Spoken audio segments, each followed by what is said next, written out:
আমি আগবাঢ়ি যাওঁ, আমি আগবাঢ়ি যাওঁ, এখোজ দুখোজ আগবাঢ়ি যাওঁ, হাতেৰে হাত মিলাই কথা পাতি যাওঁ, এখোজ দুখোজ আগবাঢ়ি যাওঁ, হাতেৰে হাত মিলাই কথা পাতি যাওঁ, আমি নতুন দিনৰ নহুৰুজৰে যাত্ৰী, আমি নতুন পোহৰৰে ৰশ্মি, নহুৰুজৰে যাত্ৰী,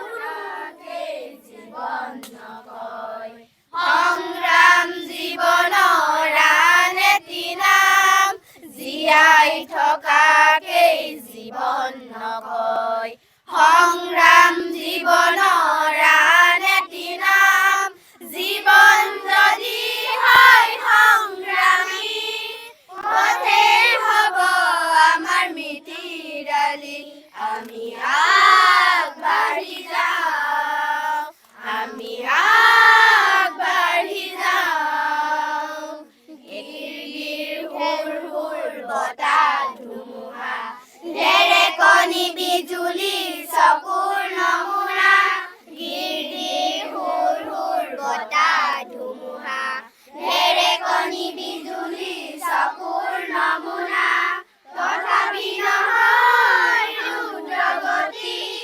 পথৰাই যাওঁ আমি জীৱন জ্যোতি, আমি আগবাঢ়ি যাওঁ, আমি আগবাঢ়ি যাওঁ, এখোজ দুখোজ আগবাঢ়ি যাওঁ, হাতেৰে হাত মিলাই কথা পাতি যাওঁ, এখোজ দুখোজ আগবাঢ়ি যাওঁ, হাতেৰে হাত মিলাই কথা পাতি যাওঁ, আমি নতুন দিনৰ নহুৰুজৰে যাত্ৰী, আমি নতুন পোহৰৰে ৰশ্মি,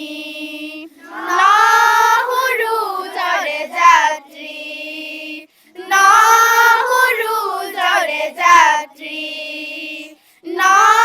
নহুৰুজৰে যাত্ৰী। ধন্যবাদ জনাইছোঁ। এয়া আছিল খগেশ্বৰী শইকীয়া মজলীয়া বিদ্যালয়ৰ যিসকল ছাত্ৰ ছাত্ৰী, তেওঁলোকক সমজুৱা কণ্ঠত আমি আপোনালোকক শুনালোঁ এটি গীত। মই পোনপ্ৰথমে তোমালোকক ধন্যবাদ জনাইছোঁ, তোমালোকে ইমান ধুনীয়াকৈ গীতটি পৰিৱেশন কৰিলা। এতিয়া তোমালোকে নিশ্চিতভাৱে জানা যে 400 সংখ্যক জন্ম জয়ন্তী উদযাপন কৰিছে, হয়নে নহয়? আৰু তোমালোকে বিভিন্ন প্ৰতিযোগিতাত অংশগ্ৰহণ কৰিছা, হয়নে? এতিয়া মই তোমালোকৰ পৰা এটা কবিতা শুনিম। কোনে কবিতা পাঠ কৰিব? কোৱা দিয়া, কবিতা এটা পাঠ কৰা। কবিতাটোৰ নাম হৈছে স্বদেশ প্ৰেম।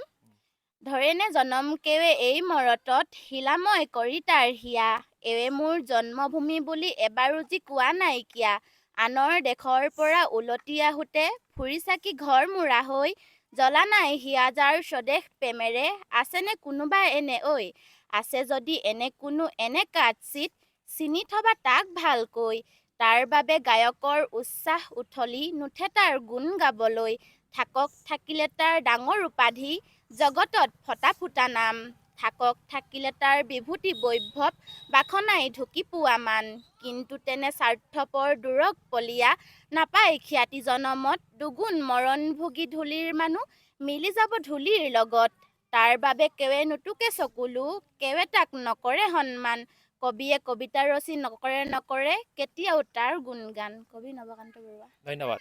ধন্যবাদ জনাইছোঁ আৰু তোমালোকৰ উজ্জ্বল ভৱিষ্যত কামনা কৰিছোঁ। আমি শেষত আৰু এটা গীত শুনিম, তাৰপিছত তোমালোকৰ মাজৰ পৰা বিদায় ল'ম। এতিয়া কোনটো গীত শুনাবা তোমালোকে? কোৱা।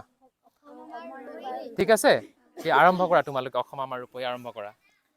অসম আমাৰ ৰূপহী গুণৰো নাই শেষ, ভাৰতৰে পূৰ্ব দিশত সূৰ্য উঠা দেশ, গোটেই জীৱন বিচাৰিলেও অলেখ দিব ৰাতি, অসম দেশৰ দৰে নাপাওঁ ইমান ৰসাল মাটি, চিৰ বিনন্দীয়া তোমাৰ সেউজ পৰিৱেশ,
অধৈৰ্য উঠা দেশ। নমস্কাৰ। ধন্যবাদ। এয়া আছিল খগেশ্বৰী শইকীয়া মজলীয়া বিদ্যালয়ৰ যিসকল ছাত্ৰ ছাত্ৰী তেওঁলোকে আপোনালোকৰ সন্মুখত কেইবাটাও গীত পৰিৱেশন কৰিলে আৰু তেওঁলোকৰ উজ্জ্বল ভৱিষ্যত আমি কামনা কৰিছোঁ। তোমালোকক সকলোকে শুভেচ্ছা জনাইছোঁ আৰু ইয়াৰ লগে লগে আমি এই অনুষ্ঠানৰ পৰা বিদায় লৈছোঁ। ধন্যবাদ। Thank U.